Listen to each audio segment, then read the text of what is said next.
నమస్తే, welcome to LP news. నేను miss మనత.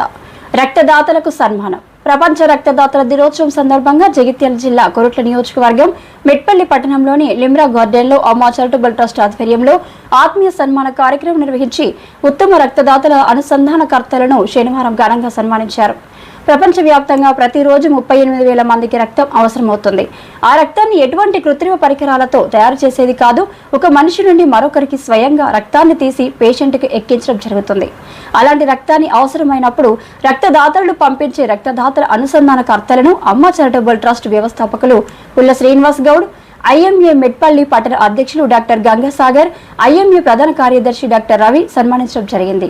IMA అధ్యక్షులు డాక్టర్ గంగాసాగర్ మాట్లాడుతూ 18 సంవత్సరాల వయసు నిండిన యువతి యువకులు ఎలాంటి అనుమానాలు అపోహలు లేకుండా రక్తదానం చేయవచ్చు అని ప్రజలలో రక్తదానం పట్ల అవగాహన కల్పించడం కోసం ఐఎంఏ తరపున పూర్తి సహకారం అందిస్తామని తెలిపారు. ఈ కార్యక్రమంలో వివిధ స్వచ్ఛంద సంస్థల నిర్వాహకులను అభినందించి సన్మానించడం జరిగింది. ఇక్కడ ఉన్నది ఒక 30 మందే కావచ్చు. ఈ 30 మంది వెనకాల 3,000 మంది ఉన్నారని చెప్పేసి నేను గట్టిగా నమ్ముతున్నాను. మీరంతా చరిత్రకారులు. మీరు ఈ చరిత్రని రాస్తున్నారు, రాస్తారు కూడా. నేను ఒక 20 ఏళ్ళ కింద నేను ఇక్కడ ప్రాక్టీస్ స్టార్ట్ చేసినప్పుడు రక్తం లేక కరీంనగర్ పంపించిన రోజు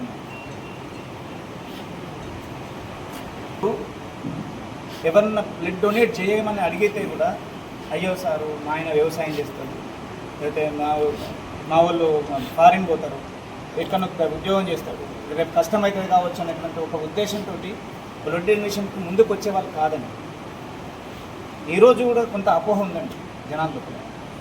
ఆ అపోహను తీర్చడానికి మీలాంటి సైనికులే కావాలి.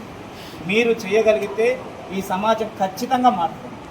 మీరు దానికి సంబంధించినటువంటి ఎటువంటి సహాయం కావాలన్నా, ఎటువంటి సెమినార్లు అటెండ్ చేయాలనుకన్నా మెట్పల్లి ఇండియన్ మెడికల్ అసోసియేషన్ తరఫున డాక్టర్ల అందరం ముందుకు వచ్చి ఆ సెమినార్లు అటెండ్ కావడానికి, మీరు చేసేటువంటి పనికి మేము మా వంతు ఉడతా సహాయం చేయడానికి మేము ఎప్పుడూ రెడీగా ఉంటామండి. మీరు ఎక్కడ ఏ ఊర్లోనైనా ఏదైనా మీటింగ్ పెడితే ఒకరిద్దరు డాక్టర్లను ఖచ్చితంగా ఇక్కడ నుంచి పంపించడానికి మేము ఎట్టి పరిస్థితుల్లో ముందుకుంటాం. మీరు కంపల్సరీ మా యొక్క సహాయం కోరాలని, అది మా బాధ్యత కింద మీరు మీకు అధికారం ఉంది, మీ అధికారాన్ని యూజ్ చేసుకుందని చెప్పేసి మరొకసారి ఇండియన్ మెడికల్ అసోసియేషన్ మెట్పల్లి శాఖ తరఫున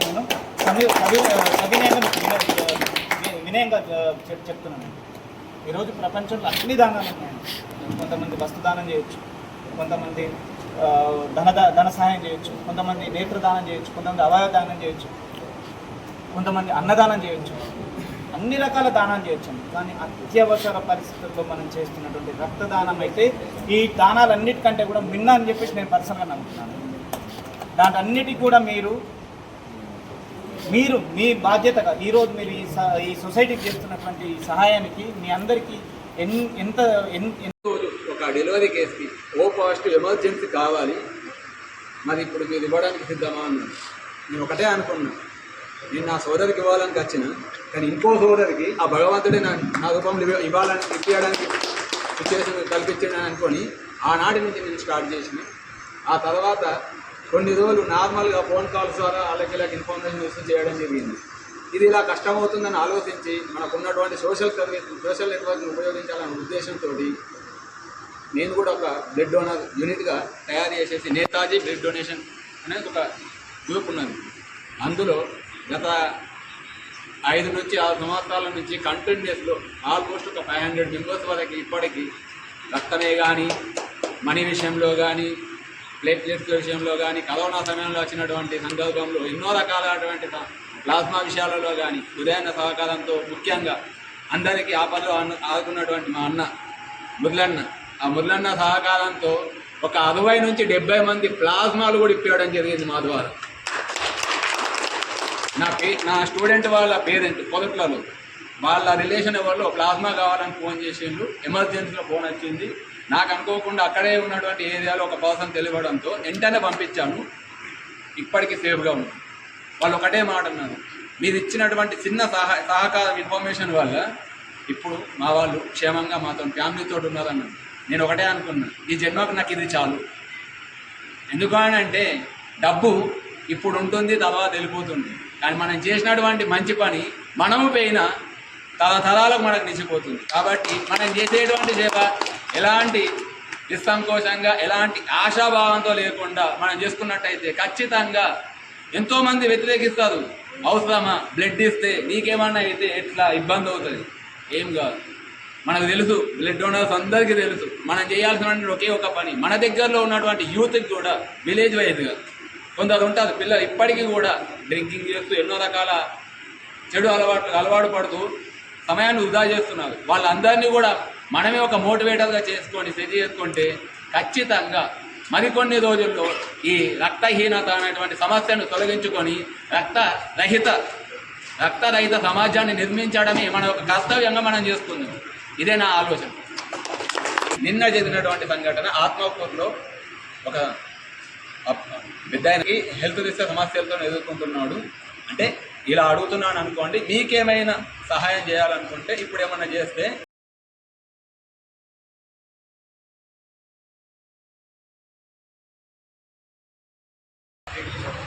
దాని నుంచి ఆత్మకూరు, నగర్, కమలచంద్రపేట, జింగసాగర్, వెల్లుల్లా వాళ్ళ కూడా గ్రూప్లో ఉండొచ్చు అని అన్ని గ్రూపులు క్రియేట్ చేసి ఇక్కడ సరే మా పెట్టుబడికి సంబంధించిన వ్యక్తులు కానీ జీవితాల మంచి ఇక్కడ సరే కరీంనగర్ నుంచి విధానంతో కొలబెట్టి ప్రతి ఒక్క బ్లడ్ మనకు మెసేజ్ రాగానే వెంటనే రెస్పాన్స్ అయ్యి ఖచ్చితంగా వాళ్ళకి బ్లడ్ అప్ చేసి వాళ్ళ ఖర్చులకు లేకుండా కూడా మేము ఇచ్చి వాళ్ళ పంపించడానికి బ్లడ్ తీసుకున్నాం. హెల్పింగ్ చేసే విషయంలో కూడా ఇక్కడ మేము ఆధార్ పిల్లలు ఉంటే వాళ్ళకి మా వాళ్ళుగా మేము సాయం చేస్తుంది. ముఖ్య ఉద్దేశం ఏంటంటే ఎవరైనా సరే హెల్ప్ అనే విషయానికి వస్తే మన వంతు కొంచెం సాయం చేసి వాళ్ళకి అడగని ఇవ్వడం నా కాన్సెప్ట్. ఇది కుటుంబంగా ఫిక్స్. Thank you. ఏర్పాటు చేసాం. అప్పటి నుంచి దగ్గర 30 సంవత్సరాలు నేను కూడా చాలా బ్లడ్ ఇచ్చిన. మాది ఏజ్ 50 దాటుతున్నది. ఇది వేయలేకపోతా. కానీ ముందు కూడా అందరినీ ఇంకా ఎక్కువ మంది తయారు చేయాలన్న సంకల్పంతో తీసుకుంటుంది ప్రోగ్రామ్కి ఇప్పటికి కూడా వస్తుంటా. ప్రతి ఒక్కరు కూడా రక్తదానం చేయొచ్చు. 18 సంవత్సరాల నుండి మనందరూ తెలిసిందే. మనం ఇచ్చుడు కాదు, ఒక పేషెంట్ వచ్చింది అనుకోండి, అంటే మీ అందరు కూడా ఒక పేషెంట్ తరఫున వాళ్ళ చుట్టాలు ఉంటాడు, బాంబడుతుంటాడు, అన్ను ఉంటాడు, తమ్ము ఉంటాడు. ముందు వాళ్ళందరినీ అడుగుదాం. మనం ఇచ్చుడు ఎంతసేపు మనం ఎంతమంది మనం ఇస్తాం రక్తం, మనం ఇస్తే మన వారికే పరిమితం అయిపోతుంది. మనం ఇంకొకరు మనం ఇప్పిద్దాం, వాళ్ళందరూ చెప్తాం, అదే నీకు అన్నకు నువ్వు రక్తం ఇవ్వవా, తమ్మునికి ఇవ్వవా, బామ్మడికి ఇవ్వవా, వాళ్ళకి వేయాలి. మనం వాళ్ళందరూ మోటివేట్ చేద్దాం. మనము ఎంతమంది ఒక 100 మంది ఉన్నాం కావచ్చు, 100 మంది ఎంతమందికి ఇస్తాం రక్తం. ఇప్పటికి కూడా చాలా కొరత ఉన్నది, ఇది ఉన్నది. 10 మెంబర్స్ 20 మెంబర్స్ ఉన్నారు. వాళ్ళు అందరూ బ్లడ్ డొనేషన్కి కానీ లేదా వాళ్ళ పెళ్ళిలో మన పక్క ఊళ్ళో పెళ్ళిళ్ళు కూడా ఉంటే ఏమైనా ఉంటే దానికి కూడా మేము సాయం చేస్తాం. కానీ ఓపెన్ లేదు, పెళ్ళిళ్ళ కూర ఓపెన్ లేదు. కానీ అందరికీ పెళ్ళిళ్ళ కూరకి బ్లడ్ డొనేషన్ కానీ ఇప్పుడు ఏమైనా యాక్సిడెంట్ అయినా కానీ ఏమైనా కానీ ఏ రాత్రికైనా నాకు ఫోన్ వస్తుంది. నా టీం ఉన్నది, మా టీంకి నేను ఫోన్ చేసుకుంటే మా టీం ఒకటి బాగా రెస్పాన్సిబుల్ టీం ఉన్నది. వీళ్ళందరూ కలిసి ఒకళ్ళకి ఒకరు కాంటాక్ట్ చేసి అందరూ నైట్కి కలిసి ఏమైనా ఉంటే మేము చూసుకుంటాం. అంబులెన్స్ ఎక్కడ పోతుంది, వాళ్ళు అడ్మిట్ అయినరా లేదా, వాళ్ళందరూ అడ్మిట్ అయిన వాళ్ళు కూడా పైసలు ఉన్నాయా లేవా అది కూడా మేము అరేంజ్ చేసి వాళ్ళకి, ఎందుకంటే పైసలు ఉన్నోళ్ళు కాదు లేని వాళ్ళకి తెలుగు బరాబర్ రాదు, కొంచెం తెలుగు వస్తుంది. ఎందుకంటే మరి బ్లడ్ గురించి కూడా బ్లడ్ సెల్ కానీ బ్లడ్ ఏమైనా కానీ